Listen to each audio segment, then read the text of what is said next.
Amen, amen. Vous voyez, si on me dit merci au Seigneur, on ne peut plus être dans la joie. Amen. Parce que quand tu lui dis merci, tes yeux s'ouvrent. Le but de l'ennemi, c'est que tes yeux restent fermés. Parce que l'ennemi attire ton attention sur ce qui ne va pas. Il attire ton attention sur ce qui ne va pas. Et si tu regardes ce qui ne va pas, tu seras triste. Mais Dieu va attirer ton attention sur ce qui va. Amen. Et il te dit, si ça va, c'est que ça ira aussi. Amen. Amen. Tu te rappelles de ses bienfaits. Tu te rappelles de ce qu'il a fait. Et tu dis, eh bien, j'ai espoir. Il dit, voilà ce que je veux repasser dans mon cœur. Ce qui va me donner de l'espérance. Les bontés de l'Éternel ne sont pas épuisées.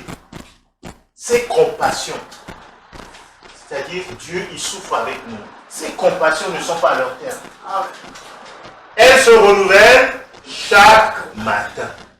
Donc il dit, c'est ça que je veux repasser dans mon cœur. Et c'est ça qui va me donner de l'espérance. Amen. Amen. Mais si tu repars dans ton cœur des choses tristes, des choses, tout ça là, ça ne va pas te donner l'espérance.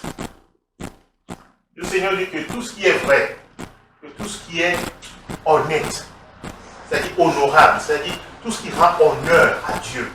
Amen.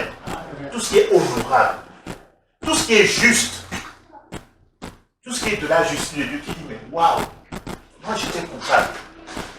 Dieu m'a rendu juste. Amen. Ça doit être l'objet de tes pensées, tout ce qui est juste, tout ce qui est pur. Moi j'étais impur, j'étais un pécheur. Mais Dieu m'a rendu pur par la puissance du sang de Jésus. Amen, amen. Amen. Tu ne te vois pas comme un impur, tu te vois comme un pur. Un pur. Un pur. Pas impur. Hein? Tu te vois pur. Amen. Amen. C'est quand tu te vois pur que tu vas marcher dans les voies de Dieu. Il dit, ça doit être l'objet de tes pensées. Chaque fois, tu dois te conserver pur. Tout ce qui est aimable, c'est-à-dire l'amour de Dieu. Tu dois rechercher l'amour. Tu dois chercher à manifester l'amour de Dieu. Amen. Amen. Ça doit être l'objet de tes pensées. Tout ce qui est digne d'approbation, c'est-à-dire, tu te demandes, quand tu veux faire quelque chose, est-ce que Dieu l'approuve? Si Dieu est là, est-ce qu'il va l'approuver? Si c'est ça l'objet de tes pensées, tu vas être dans la joie. Parce que tu veux faire plaisir à ton Père. Amen, amen. Amen. Les enfants, vous aimez bien quand papa dit c'est bien ce que tu as fait. N'est-ce pas? C'est bien. La dernière fois que papa t'a dit c'est bien, c'était quoi? C'est pour l'école?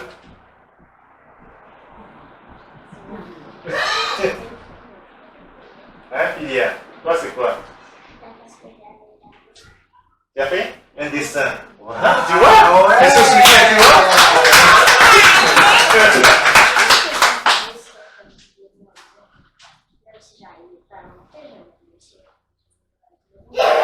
On a fait du vélo à deux roues et papa a dit c'est bien. Et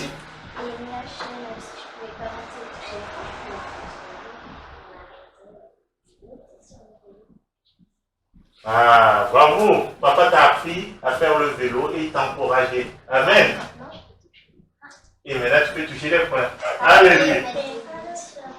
C'est bien. Et Orlando? C'est quand tu as appris à faire le vélo. Alors, c'est vrai? Papa qui disait, oh, tu apprends le vélo aux enfants, c'est bien. Et faire le vélo, c'est pas évident. Ça demande beaucoup d'équilibre. Hein? Regarde devant toi et pédaler en même temps.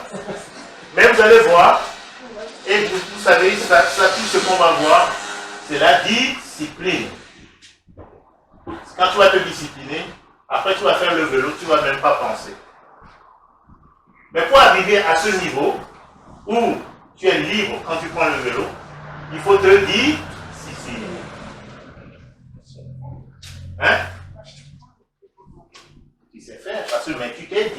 à apprendre, n'est-ce pas? Si tu apprenais aujourd'hui et puis tu attends un mois pour apprendre encore, est-ce que tu vas apprendre pareil? Non. Voilà. Il faut se discipliner. Amen. Amen. Dans toute chose, si on veut réussir, si on veut atteindre l'objectif, il faut se discipliner. Alléluia. Amen. Alors on va se discipliner, on va prier. On va demander la grâce au Seigneur. Amen. Amen. Que vraiment son Esprit Saint nous conduise dans toute la vérité et que le Seigneur nous aide à vraiment recevoir ce qu'il veut nous dire aujourd'hui. Gaël, tu veux bien prier? Seigneur, nous voulons te remettre ce moment, Seigneur, que tu puisses conduire toutes choses, que tu puisses nous parler aujourd'hui, que tu puisses parler à nos cœurs, Seigneur, vraiment que la parole puisse traverser nos cœurs, qu'elle puisse nous faire du bien, que nous puissions l'accueillir et la garder dans nos cœurs et également la mettre en pratique. Merci pour Jean-Pierre, Seigneur, que tu vas utiliser pour nous parler, que tu puisses le conduire selon ton Saint-Esprit, que tu puisses le remplir de sagesse, qu'il puisse avoir les mots justes pour parler. Ça, j'ai ainsi prié. Amen. Amen.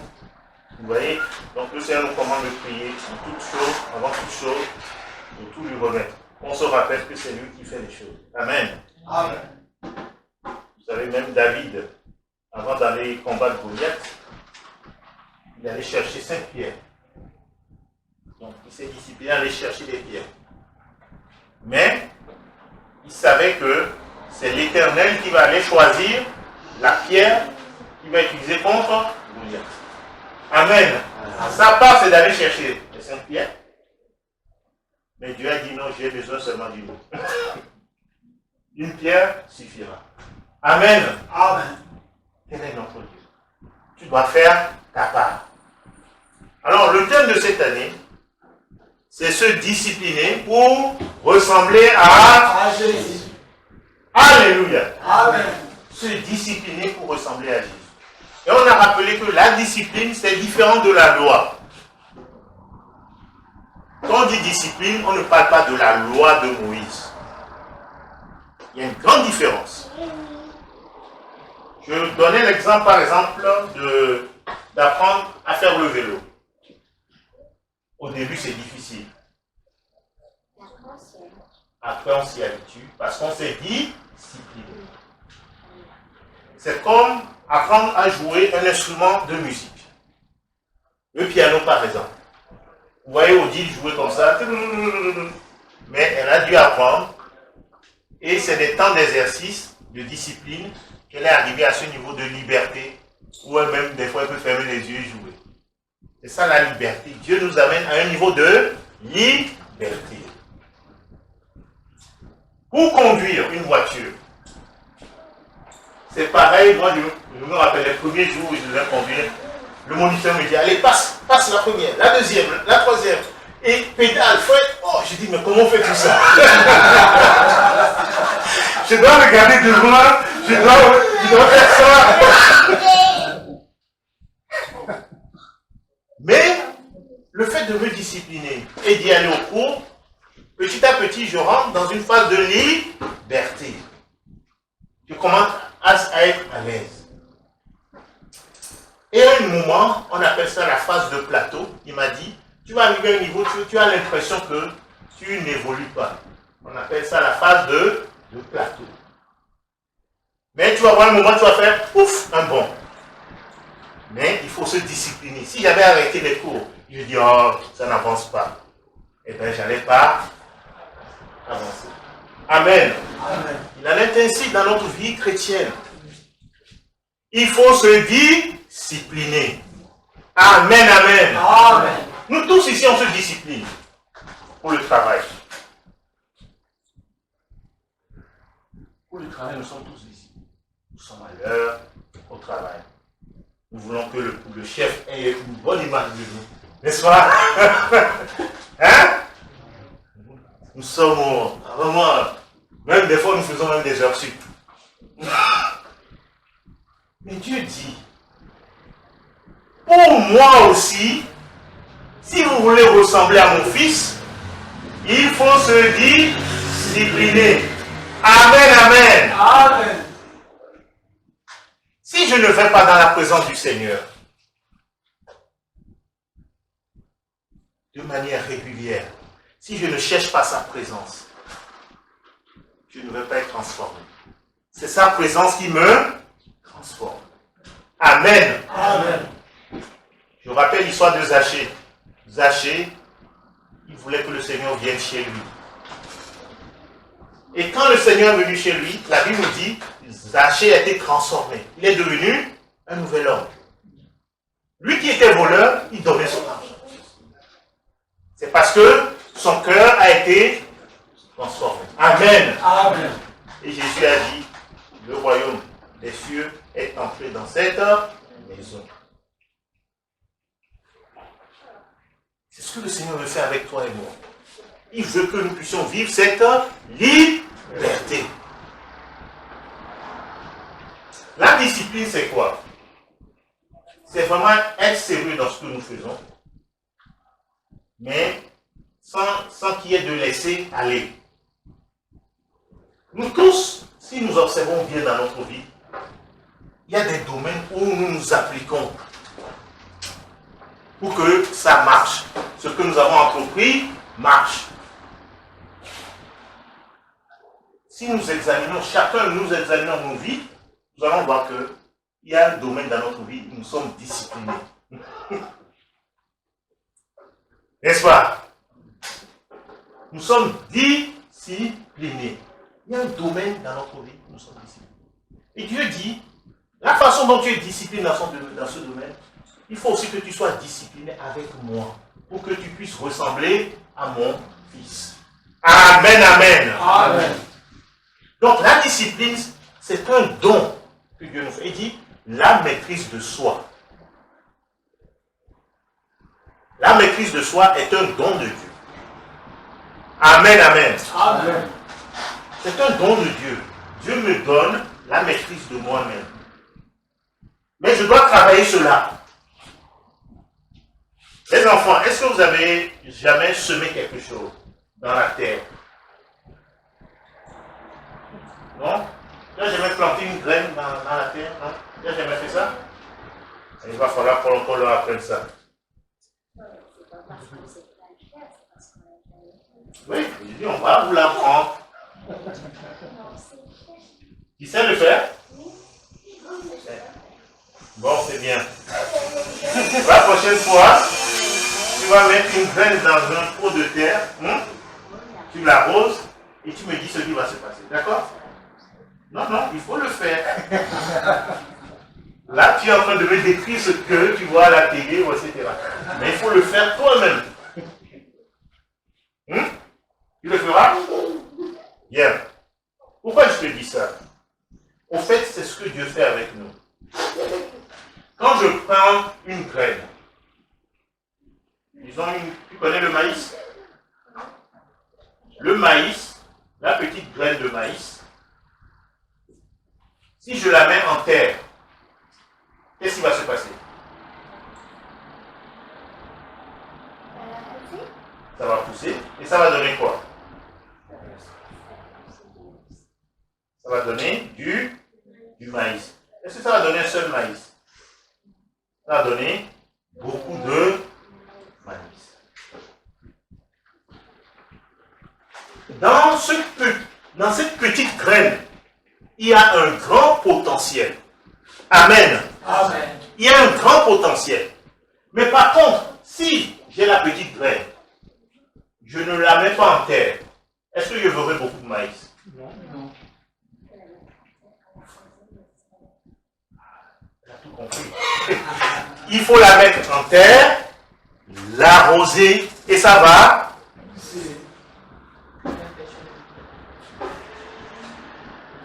Amen. Amen. Donc, Jésus a pris une image, il a donné une parabole, la parabole du semeur. Le semeur jette les graines. Et il y a des graines qui sont tombées sur le chemin. Il y a des graines qui sont tombées dans des épines, dans des pierres.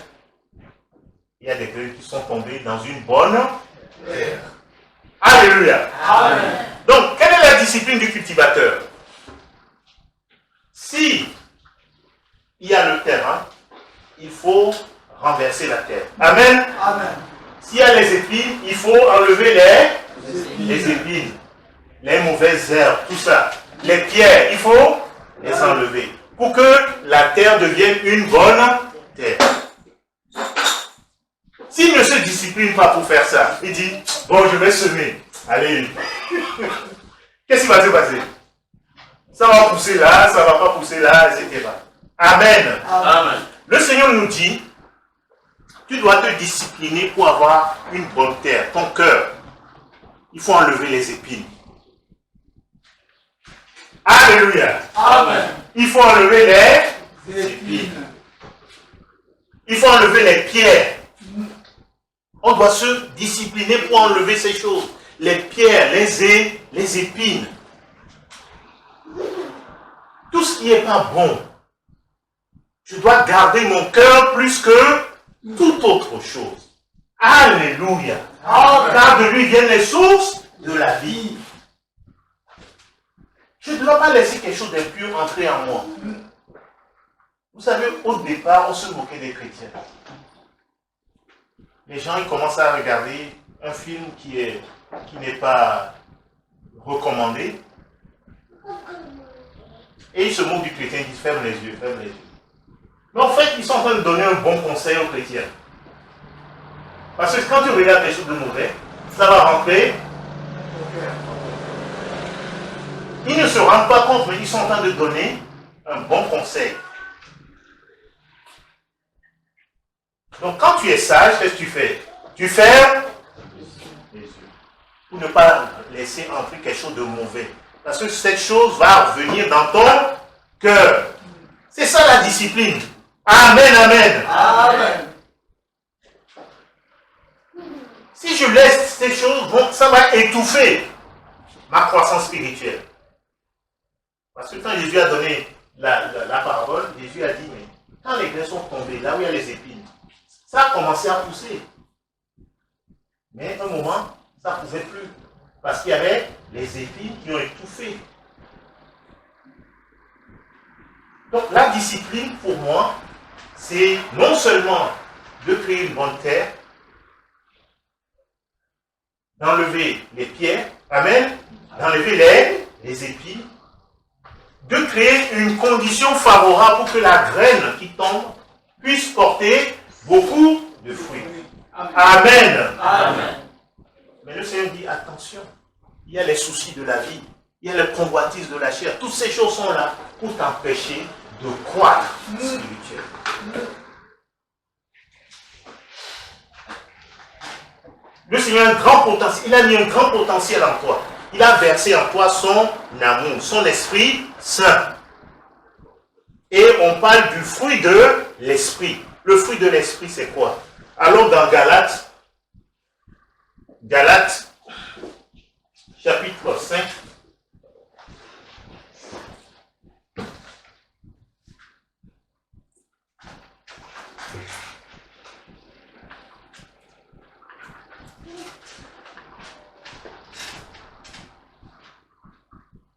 Nous devons nous discipliner parce que c'est ça qui fait que l'église, parfois, on tourne en rond parce qu'il n'y a pas de discipline.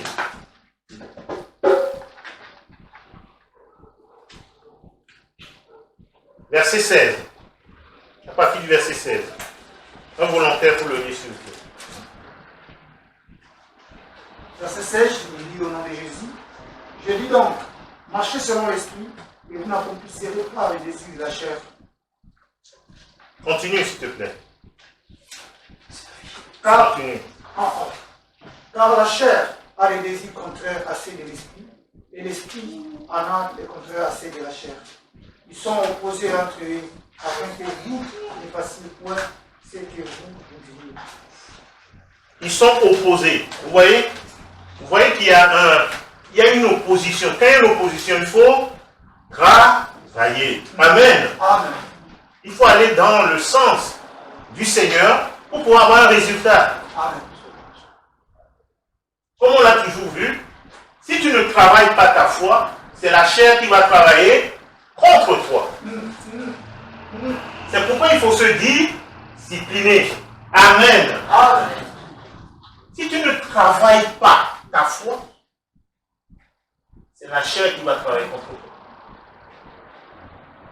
Si tu ne cultives pas ton jardin, c'est les mauvaises herbes qui vont étouffer, les épines qui vont étouffer ce que tu as semé.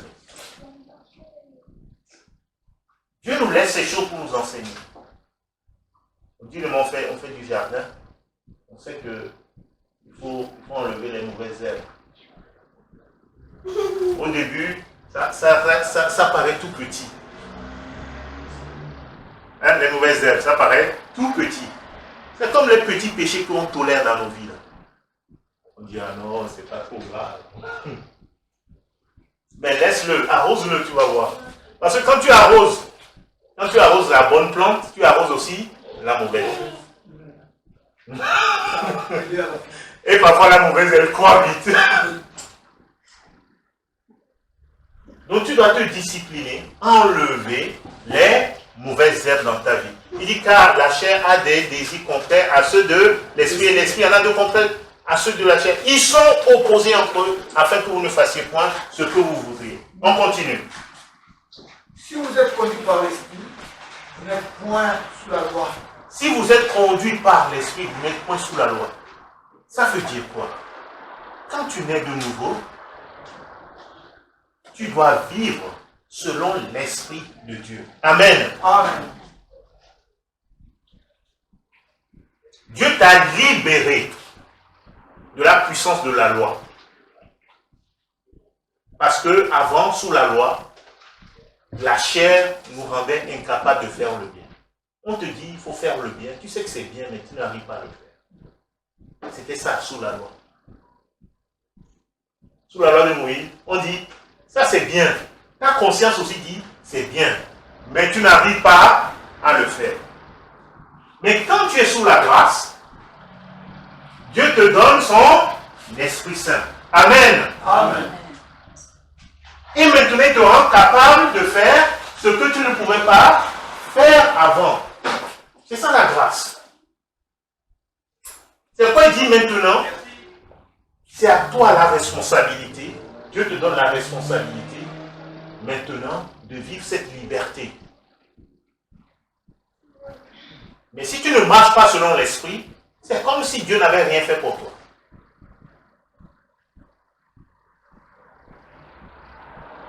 Est-ce que tout le monde comprend? Amen. Dieu nous a libérés. Dieu nous a donné des droits. Mais si on n'utilise pas nos droits, c'est comme si Dieu n'avait rien fait pour nous.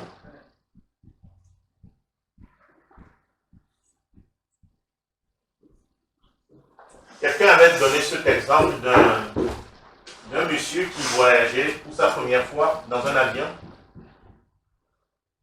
Et on lui avait mal expliqué les choses.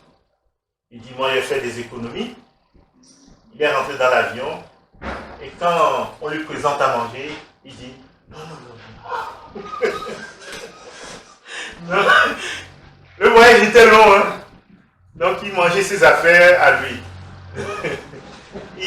Il mangeait ses affaires. Et arrivé à la fin, son collègue à côté dit, mais pourquoi tu ne manges pas? Il dit, mais moi je fais des économies. Et l'autre il dit, mais non, au fait tu avais droit, ça fait partie du prix. Vous voyez comment l'ignorance. Dieu te donne la liberté, mais tu vis comme un esclave. Dieu t'a donné la liberté et tu vis comme tu es encore esclave. Il dit, vous n'êtes point sous la loi. Si tu laisses l'Esprit de Dieu te conduire, c'est-à-dire que l'influence sous laquelle tu étais avant va s'en aller. Amen. Amen. Et tu vas commencer à vivre la liberté. Alléluia. Amen. Donc il faut vivre maintenant selon l'Esprit de Dieu. Il faut laisser le Saint-Esprit nous conduire. Et quand on laisse le Saint-Esprit nous conduire, on continue la suite. Or, les œuvres de la chair sont manifestées. Ce sont les publicités, les puretés et la dissolution. Voilà, les œuvres de la chair. Vous voyez, l'apôtre compare les deux choses. Quand on marche selon la chair, voilà le fruit qu'on obtient. C'est comme quand tu arroses les mauvaises herbes, voilà ce que tu vas récolter. Il le dit encore dans Galates, il dit, on ne se moque pas de Dieu. Ce que l'on sème, c'est ce qu'on moissonne. Si tu sèmes pour la chair, tu vas moissonner quoi? Ces choses-là. Donc, c'est là notre discipline, c'est de semer pour l'esprit, c'est de laisser le Saint-Esprit nous conduire. C'est se discipliner. Parce que la chair va toujours travailler contre nous. C'est là que la discipline s'impose à nous tous. La vie chrétienne, ce n'est pas là que je croise les bras. Dieu me dit de me discipliner. Je dois faire un choix. Je dois fuir les mauvaises compagnies. Je dois fuir les passions de la jeunesse. Parce que toutes ces choses nourrissent la chair.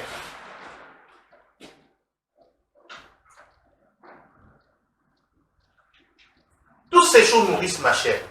Et quand ma chair est nourrie, voilà ce qu'elle produit. Elle produit quoi?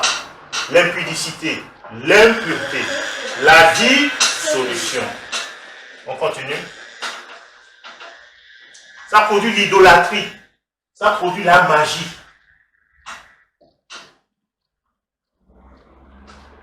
C'est ce qu'on appelle la sorcellerie. Ça produit les inimitiés. Ça produit quoi? Les querelles. Ça produit les jalousies. Ça produit quoi? Les animosités. Ça produit quoi? Les disputes, les divisions, les sectes. Là où la chair agit, là où la chair est nourrie, voilà ce qu'on récolte.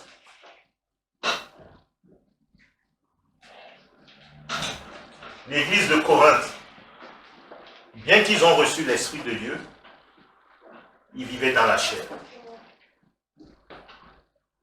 Et on voyait tout ça là chez eux.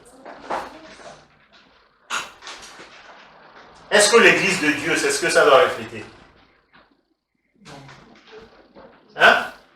Est-ce qu'on doit voir ça dans l'église de Dieu? On ne devrait pas voir ces choses dans l'église de Dieu. Si on voit ces choses, c'est parce qu'on arrose ces choses. On nourrit ces choses. On entretient ces choses. C'est pourquoi nous devons dénoncer ces choses. Amen. Amen. Nous devons craindre Dieu. Amen. Amen.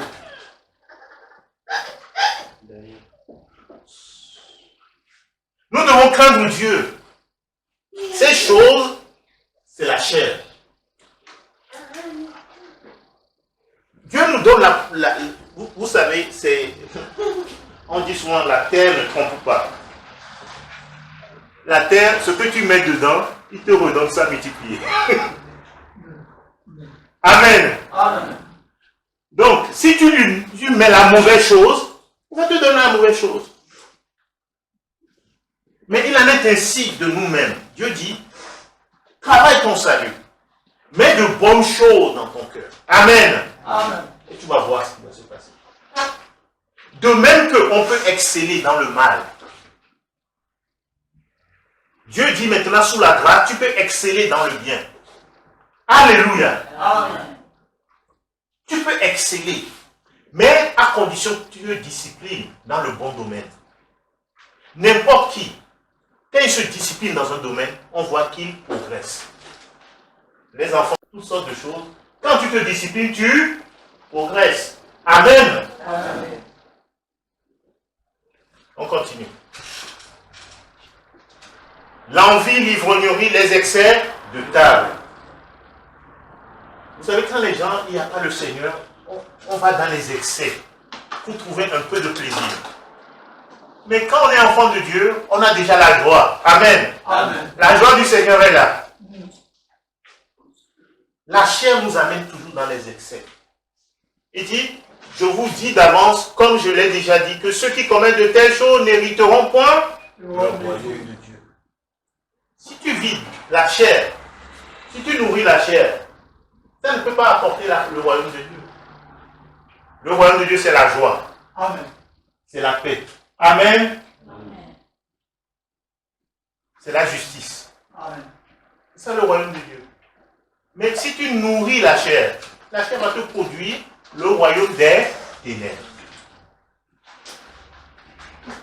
Et si nous continuons à nourrir la chair, à vivre dans la chair, nous sommes en train d'aller tout droit vers l'enfer.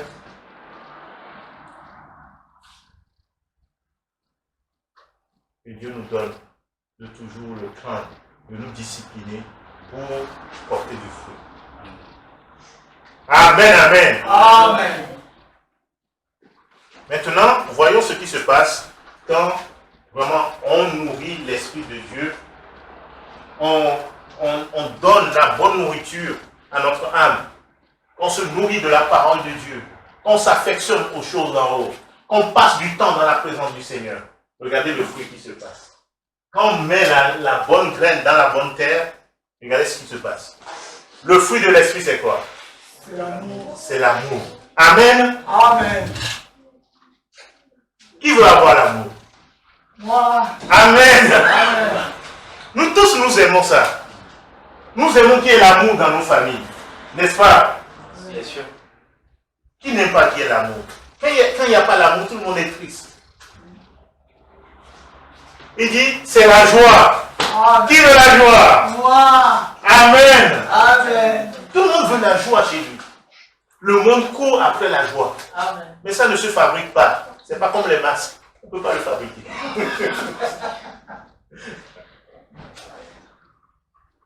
C'est le fruit de l'esprit. Amen. Alléluia. Amen. Donc qui dit fruit, ça veut dire on cultive. Amen.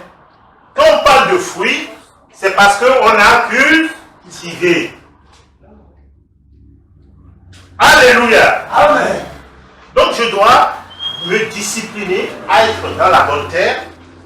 Je dois me discipliner à arroser. Alléluia. Amen. Je dois arroser. Je dois me discipliner à enlever les mauvaises herbes, les épines, les pierres.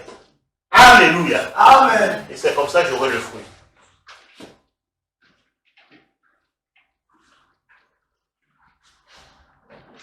Cultiver, c'est simple, c'est pas compliqué. Il y a la terre. Dieu me dit, si tu vas avoir du fruit, enlève les mauvaises herbes, enlève les pierres, les ronces, les épines. Amen. Amen. Retourne la terre, sème, arrose. Et tu vas voir le fruit. En clair, c'est ce que Dieu le Seigneur me dit. Si je passe du temps dans sa présence, je vais commencer à voir le fruit de l'esprit. Parce que sa présence, c'est la bonne terre. Amen. Amen. Et cette terre est fertile. Il dit, heureux l'homme qui ne va pas dans la présence des méchants, mais qui médite la parole de Dieu jour et nuit. Et il le compare à un arbre. Il est comme quoi? Un arbre Planté auprès d'un courant d'eau. Ça veut dire quoi? C'est un arbre. Il y a beaucoup d'arbres, mais lui, il est planté près d'un courant d'eau. Ça veut dire quoi? Ça veut dire que ses racines plongent directement dans l'eau. Ça nous enseigne la discipline. Il faut que tu sois un arbre tout le temps dans l'eau. Il faut que tu sois un arbre tout le temps dans la présence du Seigneur. Amen. Amen. Et là, tu vas porter du fruit. Tu vas porter du fruit à la gloire de Dieu. Amen, amen. Amen. Il dit, voilà, il dit le fruit de l'esprit, c'est l'amour, la joie, la paix, la patience. C'est ça la maîtrise de soi. C'est ça la discipline. Dieu va te donner la patience, la bonté, la bénignité, la fidélité. C'est-à-dire, tu vas être fidèle. Dans un domaine donné, tu vas être fidèle. Tu ne vas pas faire yo-yo. Tu dois être fidèle. C'est le fruit de l'esprit. Dans le monde séculier, ils ont fait des études. Il y en a qui disent qu'il faut 21 jours si on veut changer une habitude ou bien adopter une habitude. Par exemple, je décide de me lever chaque jour à 4 heures ou 5 heures. Au début, ça va être difficile. Quand ton réveil va sonner là, tu as envie de le frapper. Au début, ça va être dur. Deuxième jour, troisième jour, quatrième jour, cinquième jour. Un moment, tu n'as même pas plus besoin du réveil. Ton corps même s'habitue. Vous voyez ce que fait la discipline? Ça t'amène vers une liberté. Tu n'as plus besoin que de l'alarme. N'est-ce pas? Ton corps s'habitue. Voilà là où nous amène la discipline. Ce n'est pas mauvais en soi. Il ne faut pas confondre la discipline avec la loi. La discipline, Jésus dit, si vous demeurez dans ma parole, vous connaîtrez la vérité. Et la vérité vous affranchira. Donc il faut demeurer. Il faut persévérer. Alléluia. Amen. Dans le foot, Gaël va faire les entraînements. Et souvent, je lui donne cet exemple. Je dis, mais tu vois, pour ton foot, là, il faut t'entraîner. Mais pour le Seigneur, c'est pareil. Amen. Amen. Quand on parle de discipline, c'est dans le mot disciple, il y a le mot discipline.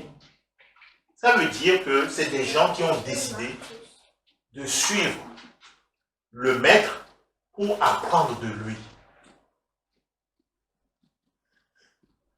Amen. Amen. Les disciples, ce n'étaient pas des gens, de temps en temps, ils viennent voir Jésus. Ils disent, oh Jésus, comment tu vas? Ils le voient et puis, non, ils étaient tout le temps avec lui. Et c'est comme ça qu'ils leur apprenaient des choses. Amen. Amen. C'est ça, ils se disciplinaient à le suivre. Est-ce que tu te disciplines à suivre Jésus? Est-ce que tu te disciplines à suivre Jésus? Est-ce que le Seigneur nous demande nous tous aujourd'hui? Est-ce que nous nous disciplinons à le suivre? Ou bien nous disons c'est seulement le dimanche?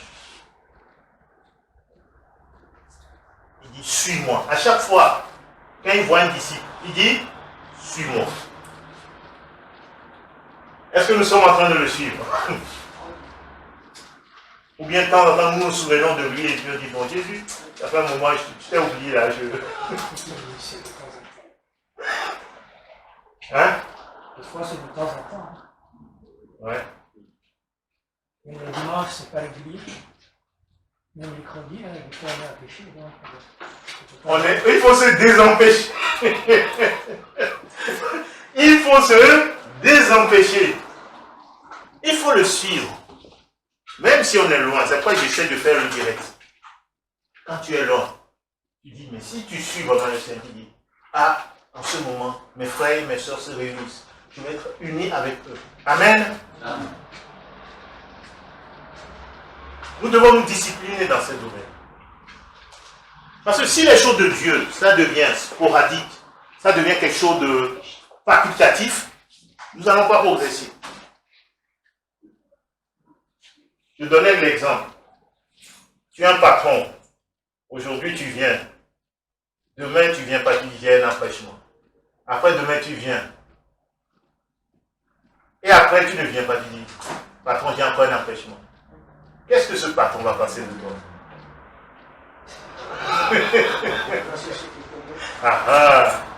Il y a le chômage, il y a beaucoup qui cherchent. Nous devons faire attention. Même avec le Seigneur, des fois, il nous donne l'opportunité de grandir avec lui. Il y a des moments dans la vie, il faut les saisir pour grandir avec le Seigneur. Parce que après, c'est compliqué. Il y a des temps favorables. Après, c'est compliqué. Satan va t'occuper. Satan peut t'occuper. Toi, tu vas penser que tu es béni, en fait. Mais il est en train de t'occuper. Pour que tu n'aies pas du temps pour le Seigneur. Quand tu vois dans ta vie, tu n'as plus de temps pour le Seigneur, pose-toi une question. Si tu n'as plus de temps pour le Seigneur, arrête-toi et pose-toi une question. Il se passe quelque chose. Même si tu gagnes des millions, notre discipline, c'est de gagner Dieu. Amen. Amen. C'est de s'attacher à Dieu. Oh Seigneur, aide-nous. Amen. Vous savez que donc il dit,